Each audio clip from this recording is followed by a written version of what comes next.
Subscribe now and press the bell icon. Never miss an update.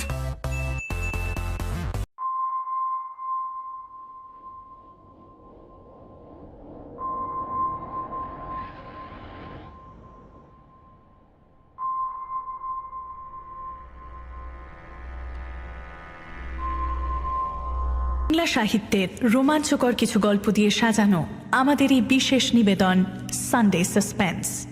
আজকের গল্প হিমাদ্রি কিশোর দাশগুপ্তর coffin. Himadri কিশোর দাশগুপ্তর জন্ম 1973 সালে কলকাতায়।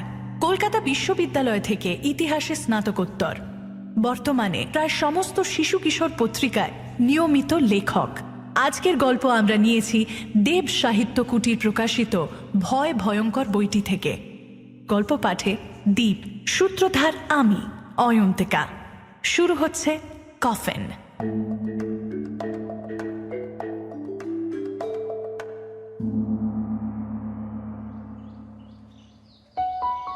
गणेश कनौरिया छुरीटा शोकेसের বাইরে বের করে বললেন, ये देखिए এর হাতলে ফার্সি ভাষায় একটা শব্দ লেখা আছে, বাবর, অর্থাৎ সম্রাট বাবরের নাম। বাবরের সেনাপতি তার নামাঙ্কিত এই ছুরি ব্যবহার করতেন। আর আর ওই যে ও পাশের বাক্সে লম্বা নলওয়ালা দোনওয়ালা পিস্তলটা দেখছেন, ওটা ক্লাইভের আমলের। এখনো কিন্তু কাম করে, মানে গুলি ছোড়া যায়। পীযূষ বলল, ছুরিটা একটু হাতে ধরে দেখব? কনৌরিয়া ছুরিটা তার হাতে দিয়ে বললেন, তবে এগুলো সব ইনশিওর করা অন্য কোম্পানি থেকে, 4 লাখ মে। ছুরিটা হাতে নিয়ে বেশ রোমাঞ্চ অনুভব করল পীযূষ। কত প্রাচীন জিনিস, কে বলতে পারে স্বয়ং বাবরই হয়তো এটা তুলে দিয়েছিলেন তার কোনো অনুচরের হাতে। ছুরিটা ঘুরিয়ে ঘুরিয়ে দেখে পীযূষ মিস্টার কনৌরিয়ার হাতে ফেরত দিয়ে দিল। কনৌরিয়া ছুরিটা যথাস্থানে রেখে পীযূষকে বললেন, চলুন এবার যে জিনিসটা দেখবেন বলে এসেছেন সেটা দেখাই। দোতলাতে একটা কাঠের রেলিং ঘেরা লম্বা বারান্দা। সেই বারান্দা দিয়ে কনৌরিয়ার পেছন পেছন গিয়ে একটা ঘরের সামনে হাজির হলো পীযূষ। কনৌরিয়া চাবি দিয়ে ঘরের দরজা খুলে দেওয়াল হাতড়ে খুট করে সুইচ টিপলেন। বড় ঘরটার মাথার ওপর থেকে একটা ঝুলন্ত বাতি জ্বলে উঠল, আর তার আলো এসে পড়ল ঘরের ঠিক মাঝখানে রাখা লম্বাটে ধরনের বিরাট একটা কাঁচের বাক্সের ওপর। কনৌরিয়ার সঙ্গে গিয়ে পীযূষ দাঁড়ালো সেই কাঁচের বাক্সের সামনে। তার ভেতরে রাখা আছে মানব দেহাকৃতির একটি অতি প্রাচীন কাঠের কফিন। তার মধ্যে শায়িত বিবর্ণ ব্যান্ডেজ মোড়া একটা মামি। তার মুখটা ঢাকা আছে বহু প্রাচীন এক কাঠের মুখোশে। ছেলেবেলাতে কলকাতার জাদুঘরে ঠিক এরকমই একটি মামি দেখেছিল পীযূষ। মামিটার দিকে তাকিয়ে পীযূষ প্রশ্ন করল, এটা কি ইজিপ্ট থেকে এনেছেন? কনৌরিয়া তার টাইয়ের নট ঠিক করতে করতে বললেন, জিনিসটা ইজিপ্টের হলেও আমি এটা খরিদ করেছি লন্ডনের এক বিজনেসম্যানের কাছ থেকে। ইজিপ্টে এখন এসব জিনিস বেচা কেনা পুরো ব্যান। তো 60-70 বছর আগেও ইজিপ্ট থেকে মামি কিনে নিয়ে যাওয়া হতো ইউরোপের নানান জায়গায় ঘরে সাজাবার জন্য, স্পেশালি ফ্রান্স আর ইংল্যান্ডে। তো আমার এই বাগানে দার্জিলিংয়ে 4 লন্ডনে যায়, তো উসিলিয়ে আমাকে লন্ডন যেতে হয়। তো সেখানে একটা রিচ ফ্যামিলি কাছ থেকে 1 লাখ পাউন্ড মানে 70 লাখ রুপে দিয়ে কিনেছি আমি। এটা এখনো পর্যন্ত আমার সংগ্রহের সব থেকে দামি জিনিস। এই দার্জিলিংয়ে তো বহু টুরিস্ট আসে, তো আমার ইচ্ছে আছে ভবিষ্যতে আমার সংগ্রহগুলো দিয়ে একটা মিউজিয়াম বানাবো। পীযূষের এই মামিটা দেখতে কলকাতা থেকে দার্জিলিংয়ে ছুটে আসার পেছনে বিশেষ কারণ আছে। পীযূষ একটা ইন্স্যুরেন্স অর্থাৎ বীমা কোম্পানির অফিসার। কিছুদিন আগে টি এস্টেটের মালিক বিখ্যাত ব্যবসায়ী মিস্টার কনৌরিয়া খবরের কাগজে এই মর্মে বিজ্ঞাপন দিয়েছিলেন যে তিনি তার একটি ব্যক্তিগত জিনিস ইনশিওর করাতে চান। বিজ্ঞাপনটা দেখে 7 দিন আগে পীযূষদের কোম্পানি আর একজন ইন্স্যুরেন্স অফিসার শ্যান্নাল বাবুকে পাঠিয়েছিল এখানে। তখন অবশ্য কোম্পানি বা শ্যান্নাল বাবু জানতেন না যে কি জিনিসের বীমা করাতে চাইছেন মিস্টার কানোরিয়া। জিনিসটা দেখে কলকাতায় ফিরে যাবার পর তিনি আর এখানে আসতে চাননি। শ্যান্নালবাবু একটু কুসংস্কারগ্রস্ত মানুষ। তিনি পীযূষকে বলেছিলেন, তুমি ব্যাপারটা সামলাও। আমি শুনেছি এসব মমিটমির সঙ্গে অনেক সময় নানা অভিশাপ জড়িয়ে থাকে। যারা এসব জিনিস নিয়ে কাজ করে তাদের অনেক ক্ষতি হয়। ছেলেপুলে নিয়ে ঘর করি, শেষে কোথা থেকে কি হয়ে যাবে। আর তাছাড়া কি জানতে চেয়েছিল পীযূষ। তার প্রশ্ন শুনে শ্যান্নালবাবু বললেন, আমাকে নিয়ে তো কানোরিয়া মমিটার ঘরে ঢুকলো। মমিটার সামনে দাঁড়িয়ে কথা বলছি, এমন সময় একটা ফোন এলো কানোরিয়ার। কলটা রিসিভ করার জন্য আমাকে ঘরে রেখে বাইরে গেলেন তিনি। একলা ঘরে আমি। তুমি হয়তো বিশ্বাস করবে না ভাই, আমি দেখলাম মমিটা নড়ে উঠল। একবার নয়, পর পর দুবার। কানোরিয়াকে কিছু না বললেও সেটা দেখেই সঙ্গে সঙ্গে ঘরের বাইরে বেরিয়ে এসেছিলাম। শ্যান্নালবাবুর কথা শুনে পীযূষ হেসে বলেছিল, ঠিক আছে, আপনাকে যেতে হবে না, আমি সামাল দিচ্ছি ব্যাপারটা। বলেছিল তার পেছনে কারণ আছে। দামি জিনিস বীমা করালে তার জন্য মোটা অঙ্কের প্রিমিয়াম বা টাকা দিতে হবে কানোরিয়াকে, আর তার থেকে কমিশন বাবদ বেশ ভালো রকম টাকা পাবে পীযূষও। তাদের কোম্পানি ব্যাপারটা নিয়ে আগ্রহী, যদিও ইতিপূর্বে এ ধরনের কোনো জিনিসের বীমা করায়নি কোম্পানি। এইসব জিনিসের মূল্য নির্ধারণের জন্য বিশেষজ্ঞের প্রয়োজন হয়। তবে মামি তো আর ঘরবাড়ি সোনা জহরত নয়, তাই তার মূল্য নির্ধারণের জন্য লোক কোথায় পাওয়া যাবে সে ব্যাপারে খোঁজ চালাচ্ছে পীযূষের কোম্পানি। মামিটার দিকে তাকিয়ে শ্যান্নালবাবুর কথাটা আবার মনে পড়ল পীযূষের। আমি দেখলাম মমিটা নড়ে উঠল। একবার নয়, পর পর দুবার। কথাটা মনে পড়তেই মনে মনে আরো একবার হাসল পীযূষ। তারপর আরো ভালো করে সেটা দেখার জন্য কাঁচের আধারের ওপর ঝুঁকে পড়ল। কানোরিয়া বললেন, अब ये चीज কিন্তু আমি আপনাকে খুলে দেখাতে পারবো না, কারণ আপনি হয়তো জানেন এসব জিনিস খোলা বাতাসে থাকলে সব ব্যাকটেরিয়ার কারণে নষ্ট হয়ে যাওয়ার একটা সম্ভাবনা থাকে। তো সিল করা কাঁচের বাক্সর ভেতরেই রাখতে হয়। মামিটাকে ওপর ওপর দেখে পীযূষ আবার সোজা হয়ে দাঁড়ালো। কানোরিয়া বললেন, এবার বলুন, আপনার কোম্পানি কি বীমা করবে ওটা? 10 সাল বীমার জন্য আমি এককালীন 2 লাখ টাকা দিব। পীযূষ বলল, আমার কোম্পানি ব্যাপারটা নিয়ে আগ্রহী, কিন্তু মমিটার মূল্য নির্ধারণের জন্য আমাদের একজন বিশেষজ্ঞের প্রয়োজন। আমাদের একটু সময় দিতে হবে, অন্তত সপ্তাহখানেক। খানিকক্ষণ চুপ করে থেকে কানোরিয়া বললেন, অতটা সময় দেওয়া যাবে না আপনাদের। এমনিতেও সপ্তাহখানেক সময় কেটেই গেছে। পরশু আমি ব্যবসার কাজে বিদেশ রওনা হয়ে যাব, তো ফিরতে 2-3 মাসও লাগতে পারে। আপনি কালকের মধ্যে চুক্তি না করালে আমি আমার আগের ইন্স্যুরেন্স কোম্পানিকে ডাকবো। ওরা আমার সঙ্গে যোগাযোগও করেছে, বললেই পেপারস নিয়ে চলে আসবে। কিছু না মনে করলে একটা প্রশ্ন করতে চাই। ওরা তো আপনার জন্য জিনিসগুলোর বীমা করেছে, তবে আপনি আবার বীমা করানোর জন্য সংবাদপত্রে বিজ্ঞাপন দিলেন কেন? মাস 2 আগে কলকাতায় আমার একটা গাড়ি চুরি হয়েছিল। সেটাও ওদের কাছে ইন্স্যুর করা ছিল, কিন্তু বীমা টাকাটা পেতে বেশ কিছুটা টাইম ওয়েস্ট হয়। তাই আমি ওদের ওপর একটু আনহ্যাপি। যদিও কোম্পানির পক্ষ থেকে পরবর্তীকালে আমার হয়রানির জন্য দুঃখ প্রকাশ করা হয়েছে।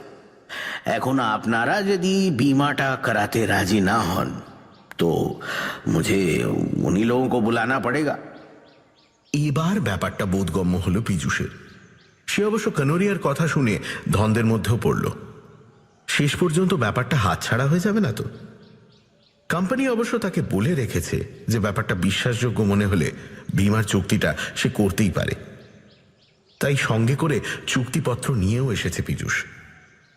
সে একটু ভেবে নিয়ে বলল, ঠিক আছে, কাল সকাল পর্যন্ত আমাকে সময় দিন। আপাতত কাছাকাছি একটা হোটেলের ঠিকানা দিন যেখানে রাতে থাকতে পারি। কানোরিয়া হেসে বললেন, আরে হোটেল কা ক্যা জরুরত হ্যায়, এই দোতলায় আমার একটা গেস্ট রুম আছে, সেখানে রাতে থেকে যান। তবে খাবারটা এ বাড়িতে ছেড়ে কিছু দূরে একটা হোটেল আছে, সেখান থেকে খেয়ে আসতে হবে, কারণ বাংলোর কেয়ারটেকার দারোয়ান ওদের সবাইকে আমি 2 দিনের জন্য ছুটি দিয়ে দিয়েছি। পুরা সাল তো ওরাই বাড়িটা ম্যানেজ করে, কাজেই আমি যখন এখানে আসি তখন ওদের ছুটি দিয়ে দিই। উত্তরে পীযূষ বলল, ঠিক আছে, আমার কোনো আপত্তি নেই। কানোরিয়া এরপর দোতলারই একটি ঘরে নিয়ে গেল তাকে। বেশ ছিমছাম সাজানো ঘর। জানলা খুলতেই পীযূষের চোখে পড়ল চারপাশে ছোট বড় পাহাড় শ্রেণী, তার উপর মেঘ ভাসছে। বেলা দুপুর হলেও সূর্যের আলো একটু ম্লান। পাহাড়ে অবশ্য মেঘ রৌদ্রের খেলা চলে সব সময়। আকাশের দিকে তাকিয়ে কানোরিয়া বললেন, বারিশ হোনে ওয়ালা হ্যায় লাগতা হ্যায়। আমার একটা কাজ আছে, বৃষ্টি নামার আগে সেটা করতে হবে। সন্ধ্যার আগেই ফিরবো, বাড়িতে আর কেউ নেই। আপনি বাইরে গেলে ও সদর দরওয়াজা একটা চাবি সমেত তালা ঝুলছে, সেটা দিয়ে বেরোবেন, ঠিক আছে? যদিও এখানে চোর ডাকাতের তেমন কোনো প্রবলেম নেই, উতনা ভি চিন্তা কা কোই বাত নেই হ্যায়।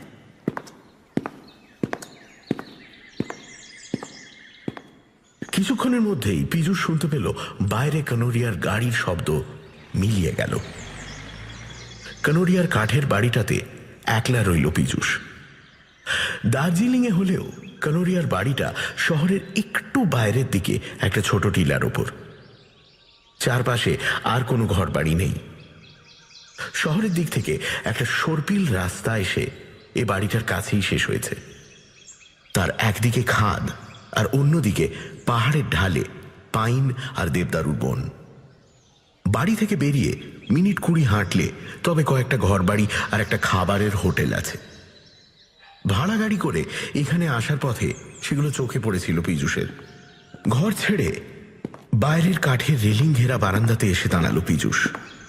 কিছুটা দূরে সেই মামির ঘরটা। অফিসের শ্যান্নালবাবুর কথাটা ভেবে পীযূষ আরো একবার মনে মনে হাসল। চারপাশে এমন নির্জন পরিবেশ, বাড়িটাতেও কোনো লোক নেই। এই পরিবেশে মামিটার সঙ্গে একলা এ বাড়িতে কিছুতেই থাকতেন না শ্যান্নালবাবু। এই অবস্থায় থাকতে হলে নিশ্চয়ই হার্ট ফেল করতেন তিনি।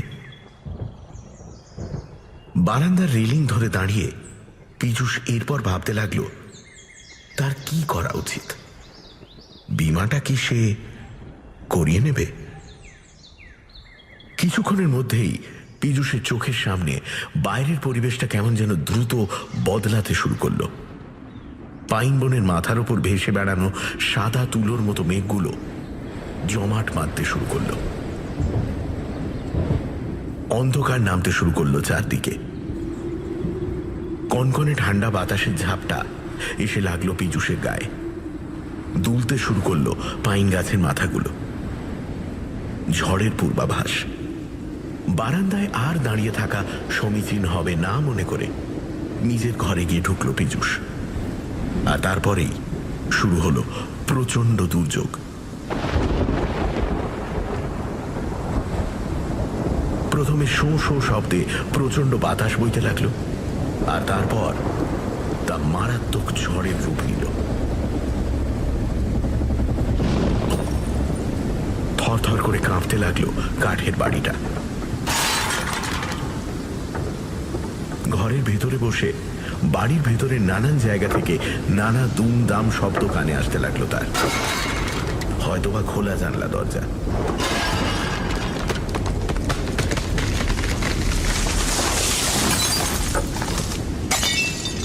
বাইরে কোথায় যেন মড়মড় শব্দে একটা গাছ ভেঙে পড়ল। কেঁপে উঠল বাড়িটা। এরপর ঝড় একটু কমলো বটে, কিন্তু শুরু হলো মুহুর্মুহু বজ্রপাত আর বৃষ্টি।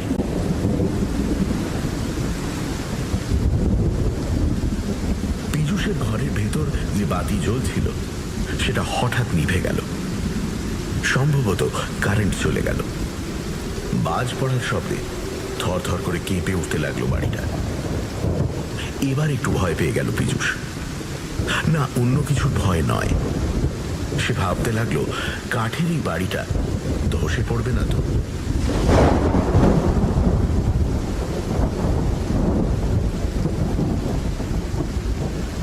শেষে একবার প্রচন্ড জোরে বাজ পড়ল।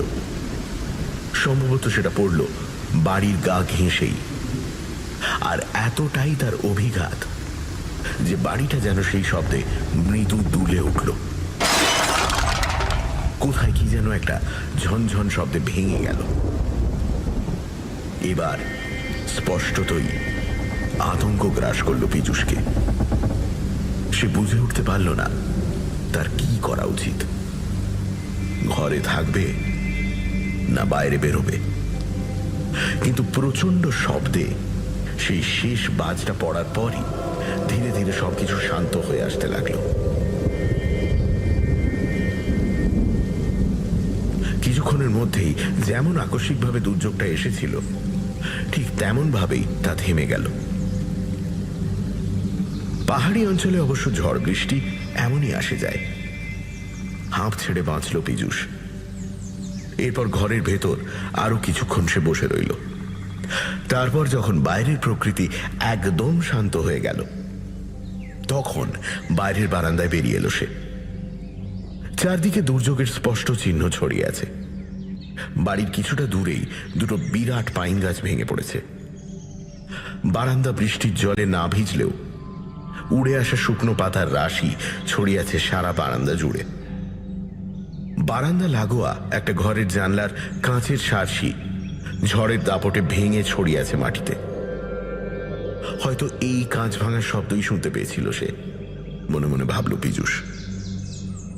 এক সময় বাইরে তাকিয়ে দেখল পাইন বনের আড়ালে আবার দেখা দিলেন সূর্যদেব, আর আলো এসে ছড়িয়ে পড়তে লাগলো বারান্দাতে। বিকেল হয়ে গেছে অনেকক্ষণ। দিনের শেষ আলো ছড়িয়ে পড়েছে দূরের পাহাড়গুলোর ঢালে। ঝড়ের সময় চারপাশটা যতটা ভয়ঙ্কর হয়ে উঠেছিল ঠিক ততটাই এখন যেন সুন্দর লাগছে চারদিকের পৃথিবী। তন্ময়ভাবে বেশ কিছুক্ষণ পাহাড়গুলোর দিকে তাকিয়ে রইল পীযূষ। তারপর তার খেয়াল হলো তাকে খাবার কিনতে যেতে হবে। একটা মোমবাতিও কিনে রাখা ভালো। আলো ফিরবে কি না তা জানা নেই। তাছাড়া পাহাড়ি অঞ্চলে দ্রুত সন্ধ্যা নামে। জিনিসগুলো কিনে অন্ধকার নামার আগেই ফিরে আসা ভালো। বলা যায় না, হয়তো আবারও ঝড় বৃষ্টি নামতে পারে। পাহাড়ি অঞ্চলে প্রকৃতির রূপ দ্রুত পাল্টায়। ভাবনাগুলো মাথায় নিয়ে পীযূষ কিছুক্ষণের মধ্যেই কানোরিয়ার কথা মতো বাড়ির সদর দরজায় তালা দিয়ে বেরিয়ে পড়ল। নির্জন পথ, মনোরম প্রকৃতি, যদিও রাস্তাটা ঝরা পাতায় ঢাকা। সেই পথে পাকদণ্ডি বেয়ে হাঁটতে হাঁটতে মিনিট 15-র মধ্যেই পৌঁছে গেল ছোট জনবসতিটায়। রাস্তার গায়ে পাহাড়ের ঢালের নিচে গোটা সাথে কাঠের বাড়ি। তারই মধ্যে একটা বাড়ি সংলগ্ন ছোট একটা হোটেল, আর তার পাশেই একটা ছোট মুদির দোকান। প্রথমে সেই দোকান থেকে একটা মোমবাতি কিনে হোটেলে ঢুকলো সে। হোটেলওয়ালা বলল যে অন্য কিছু খাবার নেই, তবে মিনিট 20 দাঁড়ালে সে রুটি সবজি বানিয়ে দিতে পারবে। পীযূষ বলল, ঠিক আছে, তাই বানিয়ে দিন। লোকটা তার কাজ শুরু করে দিল, আর পীযূষ বসলো একটা কাঠের চেয়ারে। রুটি বেলতে বেলতে লোকটা একসময় জানতে চাইল, তা আপনি কোথায় এসেছেন? এদিকে তো ট্যুরিস্ট খুব একটা আসে না। আমি ট্যুরিস্ট নই। কানোরিয়া সাহেবের বাংলো চেনেন? ওখানেই এসেছি। হ্যাঁ চিনি, আমি তেমনই আন্দাজ করেছিলাম। ওখান থেকে আপনার মতো এক বাঙালি বাবু আমার এখান থেকে খাবার নিয়ে যেতেন, তবে সপ্তাহখানেক ধরে আর আসছেন না। মনে হয় কলকাতা ফিরে গেছেন। মিনিট 20 নয়, আধ ঘন্টারও বেশি সময় লাগলো তার খাবার বানাতে। খাবার নিয়ে দাম মিটিয়ে পীযূষ যখন রাস্তায় নামলো তখন সূর্য ডুবে গেছে। নির্জন পথ, কুয়াশা আর অন্ধকার নামতে শুরু করেছে পাহাড়ের ঢালে। ফেরার পথ ধরল পীযূষ। আর কিছুক্ষণের মধ্যেই অন্ধকারে ডুবে যাবে এই পাহাড়ি অঞ্চল। দ্রুত হাঁটতে লাগলো সে। অর্ধেক পথ অতিক্রম করার পর হঠাৎ যেন তার পেছনে একটা অস্পষ্ট শব্দ শুনতে পেল। ভেজা পাতায় পা ফেলে কেউ হাঁটছে। কেউ তাকে অনুসরণ করছে কি? কথাটা মনে হতেই ঘুরে দাঁড়ালো পীযূষ। দেখলো কিছুটা তফাতেই দাঁড়িয়ে আছেন একজন লোক। মাঝবয়সী, শীর্ণ চেহারা, পরনে মলিন একটা পাজামা আর হাফ শার্ট। এই ঠান্ডাতেও তার পরনে কোনো শীতবস্ত্র নেই। পীযূষ ফিরে দাঁড়াতেই লোকটা প্রশ্ন করল, আপনি বাঙালি? হ্যাঁ, আপনি? লোকটা হাত জোড় করে নমস্কারের ভঙ্গিতে বলল, আমিও বাঙালি। আমার নাম অবিনাশ বিশ্বাস। আপনি এখানেই থাকেন? হ্যাঁ, চলুন হাঁটতে হাঁটতে কথা বলি। অন্ধকার নামলে ফিরতে অসুবিধে হবে আপনার। কি ঝড়টাই না হলো, তবে ঝড়টার দরকার ছিল। কিন্তু আবার যদি ঝড় বৃষ্টি শুরু হয়? আবার হাঁটতে শুরু করলো পীযূষ। আর তার কিছুটা পিছনে সেই লোকটা। একটু এগোবার পরেই লোকটা বলল, আপনি তো বীমা কোম্পানির লোক, তাই না? প্রশ্নটা শুনে অবাক হয়ে গেল পীযূষ। সে তো নিজের পরিচয় দেয়নি লোকটাকে। হাঁটতে হাঁটতেই বিস্ময়ে পিছনে তাকিয়ে পীযূষ জানতে চাইল, আপনি জানলেন কিভাবে? আমি জানি। আমি তো কানোরিয়া সাহেবের কাছেই কাজ করি। কানোরিয়া সাহেবের নানা ব্যবসা আছে। হাওড়াতে একটা কাপড়ের ফ্যাক্টরিও আছে, সেখানে কেরানির কাজ করতাম। সাহেব আমাকে এখানে নিয়ে এসেছেন। ব্যাপারটা এবার বোধগম্য হলো পীযূষের। লোকটা হাঁটতে হাঁটতেই বলল, হোটেলে খাবার কিনতে গিয়েছিলেন নিশ্চয়ই? আমিও ওইখানেই খেতে যেতাম। হ্যাঁ, হোটেলের লোকটা বলছিল বটে যে একজন বাঙালি খেতে যেত ওখানে। বাড়িতে কে কে আছে আপনার? মা, বাবা, ভাই বোন সবাই আছেন। বাহ, আমারও সবাই আছে, স্ত্রী, বাচ্চা কাচ্চা। তাদের জন্যই তো, পেটের জন্যই তো এত দূর ছুটে আসা। দ্রুত অন্ধকার নামতে শুরু করেছে। তবে বাড়িটার বেশ কাছাকাছি পৌঁছে গেছে পীযূষ। কিছুক্ষণ হাঁটার পর লোকটা বলল, আমি জানি আপনি কেন এখানে এসেছেন, ওই মমিটার বীমা করাতে। লোকটা তবে সব খবরই রাখে। আবার একটু অবাক হলো পীযূষ। তবে লোকটার সঙ্গে এই ব্যাপারে কথা বলা সমীচীন মনে করল না সে। হ্যাঁ বলে সংক্ষিপ্ত জবাব দিয়ে হাঁটতে লাগলো। কিছুক্ষণের মধ্যেই বাড়িটার কাছাকাছি পৌঁছে গেল পীযূষ। তখন প্রায় পুরোপুরি অন্ধকার নেমে গেছে। ঠিক সেই সময় পেছন থেকে লোকটা বলল, আমি এবার যাই, তবে যাবার আগে আপনার ভালোর জন্য একটা কথা বলে যাই। এবার পীযূষ ঘুরে দাঁড়ালো। তার কয়েক হাত তফাতেই আবছায়ার মতো দাঁড়িয়ে আছে লোকটা। পীযূষকে অবাক করে দিয়ে সে বলল, আজ রাতেই মমিটাকে একবার ভালো করে দেখবেন, তারপর যা সিদ্ধান্ত নেবার তা নেবেন। মানে? বললাম তো, কানোরিয়া সাহেবকে বলবেন মমিটা আজ রাতেই একবার দেখাতে, তারপর যা সিদ্ধান্ত নেবার তা নেবেন। আপনার ভালোর জন্যই কথাগুলো বললাম। পীযূষকে আর কোনো কথা বলার সুযোগ না দিয়ে অন্ধকারের মধ্যে যেন মিলিয়েই গেল লোকটা। অদ্ভুত লোক তো। এই কথা কেন বলে গেল? আর এই কথাটা বলার জন্যই কি গায়ে পড়ে আলাপ করতে এলো সে? ব্যাপারটা বোধগম্য হলো না পীযূষের। লোকটার কথা ভাবতে ভাবতে বাড়ির দিকে এগোলো সে। কারেন্ট এখনো আসেনি। অন্ধকারে ভূতের মতো দাঁড়িয়ে আছে কাঠের বাড়িটা।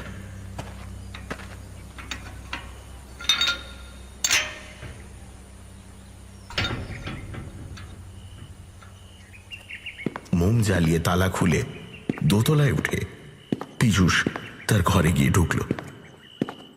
কানোরিয়া তখনও ফেরেননি। মোমবাতি জ্বালিয়ে ঘরে বসে কানোরিয়ার প্রতীক্ষা করতে লাগলো পীযূষ। কিন্তু তার মাথায় ঘুরপাক খেতে থাকলো সেই লোকটার কথাগুলো। লোকটা কি কোনো কারণে ভড়কে দিতে চাইছে তাকে? মামিটা একবার সে দেখতে বলল কোন উদ্দেশ্যে? বাইরের বারান্দায় হঠাৎ একটা শব্দ শুনতে পেল পীযূষ। শুকনো পাতার ওপর হাঁটার শব্দ। কানোরিয়া কি তবে ফিরে এলেন? হয়তো তার গাড়ির শব্দ খেয়াল করেনি পীযূষ। এগিয়ে গিয়ে দরজাটা খুলে বারান্দায় উঁকি দেয় সে। শব্দটাও যেন থেমে গেল। ইতিমধ্যে বাইরে চাঁদ উঠতে শুরু করেছে।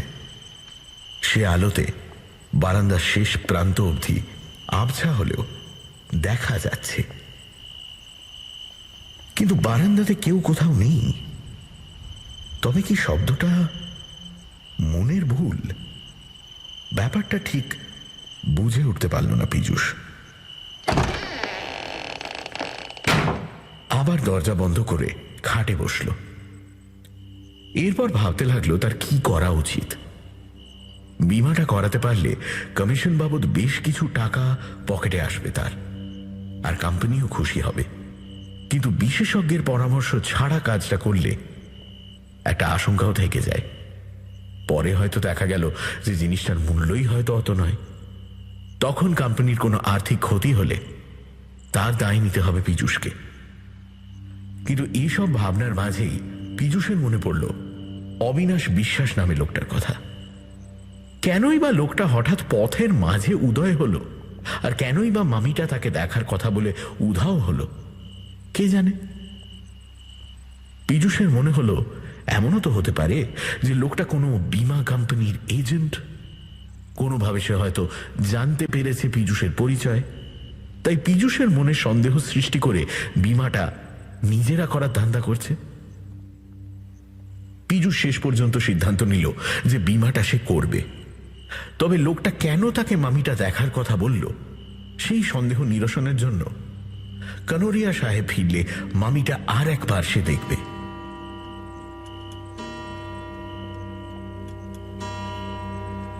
সন্ধে 7টা নাগাদ খাওয়া সেরে নিল পীযূষ, আর তারপরেই সে শুনতে পেল কানোরিয়ার গাড়ির শব্দ। কানোরিয়ার ওপরে উঠে আসতে অবশ্য আরো আধ ঘন্টা সময় লাগলো।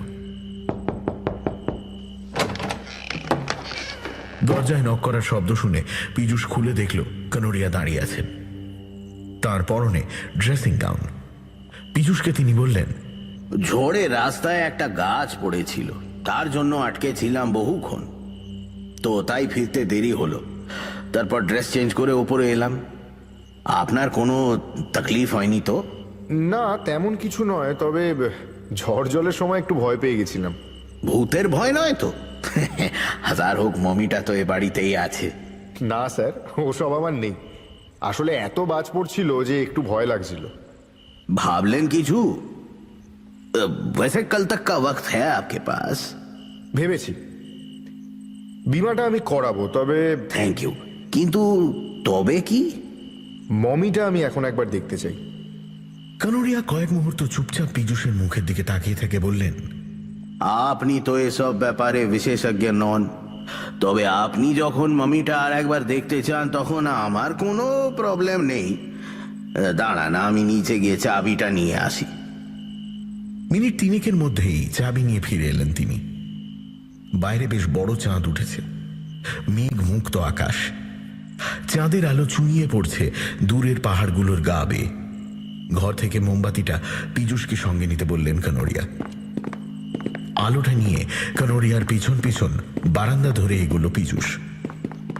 কানোরিয়া এসে দাঁড়ালেন মামির ঘরের বন্ধ দরজার সামনে। চাবি দিয়ে তালাটা খুললেন, তারপর পাল্লাটাও। ঘরের ভেতরে আলো ঢুকছে। বাড়ির পেছনের দিকের একটা গাছ ঝড়ের দাপটে ভেঙে পড়েছে দেওয়ালের পেছন দিকের একটা জানলার উপর, আর তার আঘাতেই ঘরের ভেতরে ছিটকে পড়েছে পাল্লাটা। বাইরের চাঁদের আলো ঘরে ঢুকছে সেখান দিয়ে। ঘরের ভেতর কানোরিয়া কয়েকবার ঢুকেই আর্তনাদের স্বরে বলে উঠলেন, ও মাই গড! খোলা জানলা দিয়ে চাঁদের আলো এসে পড়েছে ঠিক যেখানে কাঁচের বাক্সতে মামিটা থাকার কথা সেখানে, কিন্তু চূর্ণ বিচূর্ণ হয়ে গেছে সেই কাঁচের আধার।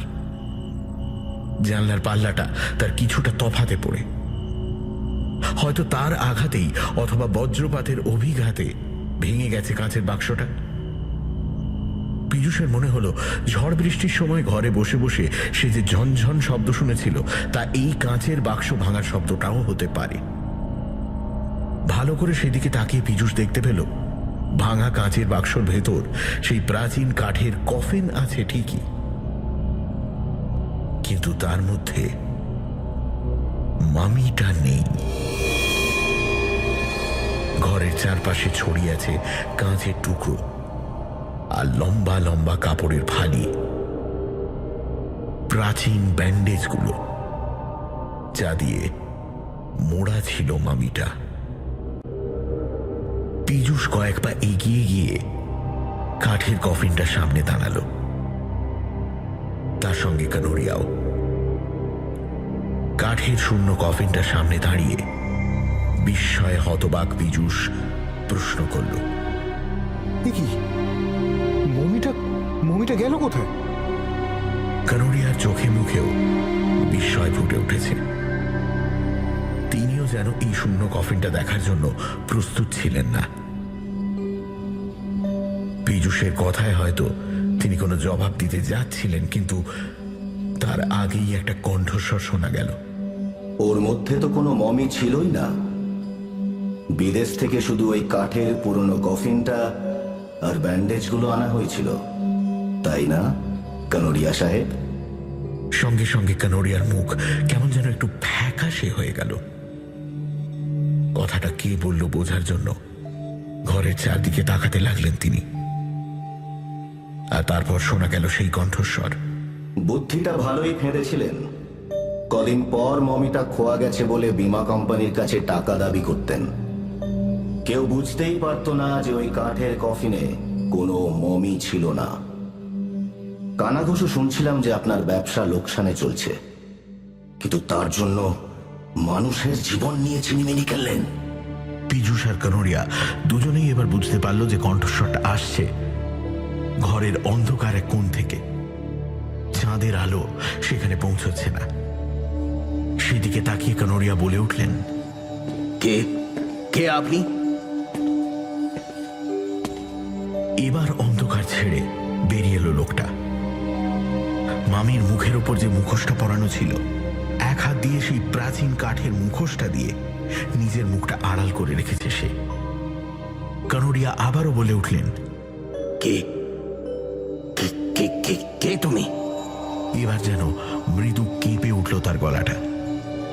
লোকটা প্রথমে জবাব দিল, যে এতদিন ওই কাচের বাক্সের মধ্যে শুয়েছিল, তবে মিশরের মমি নয়, যাকে আপনি মমি বানিয়েছিলেন। কথাটা বলার পর মুখোশটা সরিয়ে নিল লোকটা। আরে, এই যে সেই লোকটা যার সঙ্গে পীযূষের দেখা হয়েছিল রাস্তায়, অবিনাশ বিশ্বাস। তাকে দেখেই কানোরিয়ার চোয়ালটা যেন ঝুলে পড়ল। বিস্মিতভাবে তিনি বলে উঠলেন, তুমি তুমি বেঁচে আছো? লোকটা জবাব দিল, আপনার কি মনে হয় আমি মারা গেছি ধরে নিয়ে কাচের বাক্সটা সিল করে দিলেন আপনি, যাতে মরদেহের গন্ধ বাইরে না বেরোতে পারে? নিশ্চয়ই ভেবে রেখেছিলেন এরপর আমার দেহটা কোনো খাদে নিয়ে গিয়ে ফেলবেন। কানোরিয়া নিশ্চুপ। বিস্ময় ফুটে উঠেছে তার চোখে মুখে। অবিনাশ বিশ্বাসের পর বলল, আপনি যেমন আমাকে এই প্রাচীন ব্যান্ডেজে জড়িয়ে মমি বানিয়েছিলেন, তেমনি আপনাকে এখন মমি বানাবো আমি। লোকটা এই বলে মাটি থেকে একটা লম্বা ব্যান্ডেজের ফালি কুড়িয়ে নিল। ঠিক এই মুহূর্তে কানোরিয়া যেন নিজেকে সামলে নিলেন। হিংস্র একটা ভাব ফুটে উঠল তার মুখে। তিনি বলে উঠলেন, বুঝতে পারছি তুমি বেঁচে আছো। কাঁচের বাক্সর কোথাও ছিদ্র হয়ে গেছিল আর তা দিয়ে বাতাস ঢুকতো ভিতরে। কিন্তু তুমি আর এই বিমার দালাল যদি ভেবে থাকো যে দুজনে মিলে আমাকে ফাঁসাবে, তো বহুত গলত সমঝে हो तुम दोनों। তোমাদের দুজনের দেহই পড়ে থাকবে এখানকার কোনো খাদে। কেউ কোনোদিন তোমাদের খুঁজে পাবে না। লোকটার উদ্দেশ্যে এই কথা বলার পর পীযূষের দিকে তাকিয়ে কানোরিয়া বললেন, তুমি ইচ্ছা করে এখন মমি দেখার ইচ্ছা প্রকাশ করেছিলে, তাই না? হ্যাঁ, ভেবেছিলে তোমরা দুজনে আর আমি একা, আমাকে কাবু করতে কোনো তকলিফ হবে না।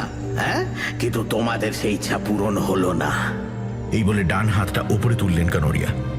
তার হাতে কখন যেন উঠে এসেছে পীযূষের দেখা ক্লাইভের আমলের সেই প্রাচীন পিস্তল। বাকরুদ্ধ হয়ে গেল পীযূষ। পিস্তলের নলটা ধীরে ধীরে পীযূষের বুক লক্ষ্য করে সোজা হয়ে উঠছে।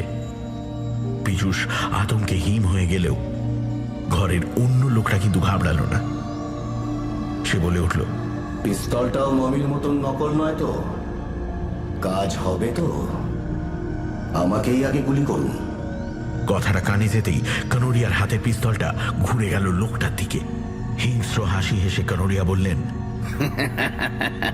দেখি গুলি বেরোয় কিনা।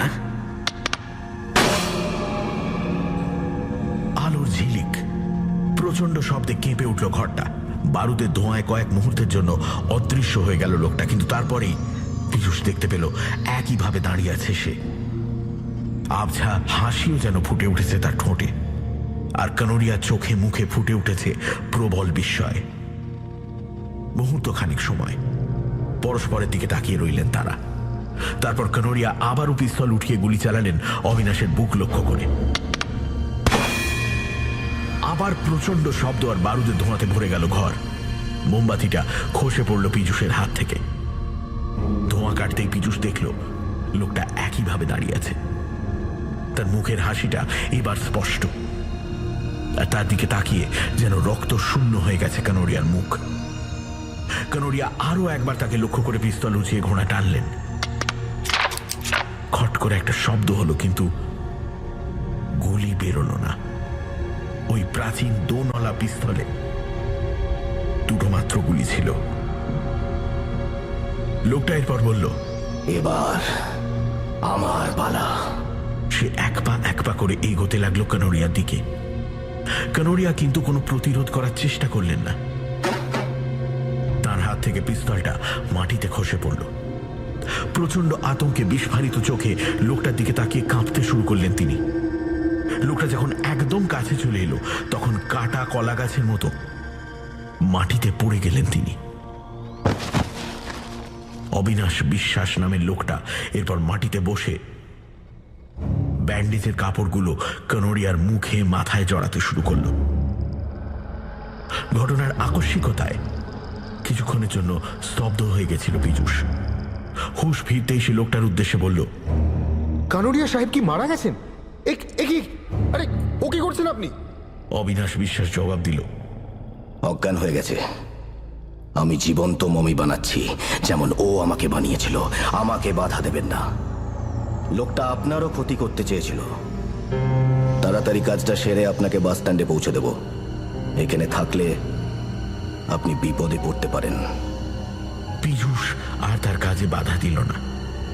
খুব দ্রুত লোকটা নিজের কাজ সম্পন্ন করল। কানোরিয়ার দেহটা ঠিক যেন একটা প্রাচীন মামির মতোই লাগছে। লোকটা কাপড় জড়ানো কানোরিয়ার সংজ্ঞাহীন দেহটা পাঁজা কোলা করে তুলে সেই কাঠের কফিনের মধ্যে শুইয়ে দিল। মুখোশটাও পরিয়ে দিল তার মুখে। তারপর পীযূষকে বলল, আপনার ঘর থেকে জিনিসপত্র নিয়ে নিন। আপনার এখানে আসার কোনো চিহ্ন যেন না থাকে। চলুন, আপনাকে বাস স্ট্যান্ডে ছেড়ে দিয়ে আসি। কিছুক্ষণের মধ্যেই লোকটার সঙ্গে পথে নামল পীযূষ। বেশ কিছুক্ষণ নিশ্চুপভাবে চলার পর লোকটা বলল, সামান্য কটা টাকার জন্য লোকটার কথায় মমি সেজেছিলাম। তবে লোকটা যে বীমা কোম্পানিকে ঠকাবার জন্য আমাকে মমি সাজিয়েছিল, তখন আমি তা জানতাম না। কিন্তু কিছুক্ষণ পরেই আমার দম বন্ধ হয়ে আসতে লাগলো, আর তাও বুঝেও নির্দয় লোকটা আমাকে বাক্সের বাইরে বের করলো না। এর আগে যখন আপনাদের আরেকজন লোক এসে কাঁচের বাক্সের সামনে দাঁড়িয়েছিল, তখন আমি ছটফট করছি। আর তারপর তো আমি মরে গেছি ধরে নিয়ে কানোরিয়া বাক্সটাই সিল করে দিলেন, মরদেহের দুর্গন্ধ যাতে না বেরোয় সেই জন্য। তাহলে কি আমাদের স্যান্ডালবাবু যা দেখেছিলেন তা ঠিক? তখনই কেঁপে উঠেছিল লোকটা। কথাটা মনে মনে ভেবে নিয়ে পীযূষ বলল, ভাগ্যিস কাচের বাক্সটাতে ফুটো থেকে গেছিল, তাই বরাত চড়ে বেঁচে গেছিলেন আপনি। তাছাড়া জল ছাড়া ওই 7 দিন যে বাঁচলেন, এটাও তো একটা মিরাকেল। তবে কানোরিয়ার পিস্তলে যে শুধু বারুদ ভরা ছিল, এটাই রক্ষে। শেষ মুহূর্তে ওর শয়তান লোকটা আমাদের ভয় দেখাতে চেয়েছিল। দীর্ঘক্ষণ কোনো জবাব দিল না লোকটা। আধ ঘন্টা নির্জন পাকদণ্ডী বেয়ে নিশ্চুপভাবে চলার পর কিছুটা দূরে আলো দেখা গেল। লোকটা সেই আলো দেখিয়ে বলল, ওই যে বাস স্ট্যান্ড। রাত বেশি হয়নি। ওখান থেকে দার্জিলিং শহরে যাবার বাস পেয়ে যাবেন। তবে যাবার আগে দুটো কথা বলে যাই আপনাকে। কি? কাঁচের বাক্সটা সিল করে দেওয়ার পর ওতে কোনো ছিদ্র ছিল না। আর কানোরিয়ার পিস্তলটা ক্লাইভের আমলের হলেও ওটা সত্যি এখনো কর্মক্ষম। ওতে গুলিও ছিল। হঠাৎ যেন বাতাসে মিলিয়ে গেল লোকটা।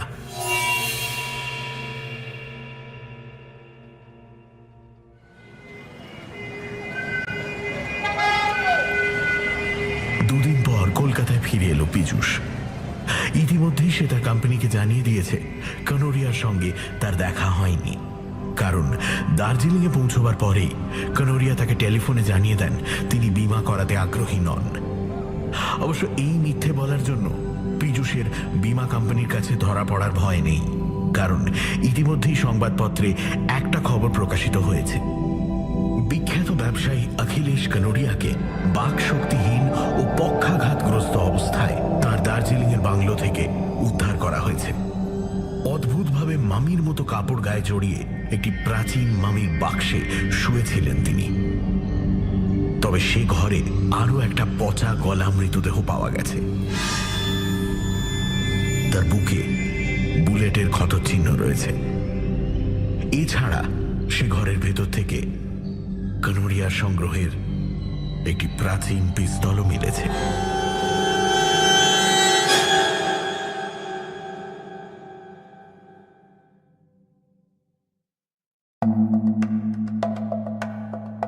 সানডে সাসপেন্সে আজ শুনলেন হিমাদ্রি কিশোর দাশগুপ্তর কফিন। গল্পের সূত্রধার আমি অয়ন্তিকা।